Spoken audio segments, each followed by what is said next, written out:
చూడండి మా పక్కన తోట ఉంది. ఇక్కడ వాటర్ మిలన్ కాయలు, సపోటా కాయలు అన్నీ ఉన్నాయి. ఈరోజు సండే రోజు ఈరోజు కాఫీ పనులు కూడా ఎవరు రాలేదు. వంట చేశాను, అన్నం కూరలు వంట వండేసాను. ఇంకా మేమైతే పక్కన ఆంటీ గారు మేము మా రేణుకాదేవి వచ్చింది చూడండి తింటుంది కాయలు. వాటర్ మిలన్ కాయలు అయితే చాలా బాగుంటాయి. ఈ తోటలో అయితే 8 చెట్లు ఉన్నాయి వాటర్ మిలన్ చెట్లు. తినటానికి వచ్చాము మేమైతే. ఖచ్చితంగా ఇది దొంగతనానికి వచ్చాము. తోట అంకులు వచ్చారంటే మమ్మల్ని పట్టుకుంటారు. ఈ తోట మా పక్కనే ఉంటుంది కాబట్టి ఏంటంటే ఈ కాయలు అనేది ఎప్పటికప్పుడు కోసుకోవాలి. ఇంకా తోట అంకులు గారు అయితే రారు, అందుకని ఇంకా పనులు కూడా టాపీ వాళ్ళు అందరూ వచ్చి కోసుకొని తింటారు. అందుకని మేము కూడా వచ్చాము. వచ్చి చూడండి ఈ కాయలు ఎట్లా ఉందో టేస్ట్ చూద్దాం. చాలా బాగున్నాయి.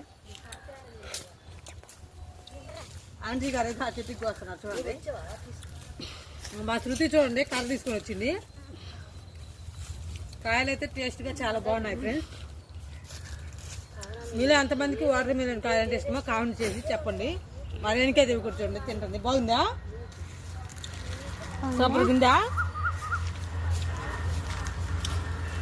ఎందుక పెంచలు కొట్టేస్తాను కదే ఎంత కవర పిల్ల తినిపిస్తుంది. కాయలు చెప్పి మా కాయలు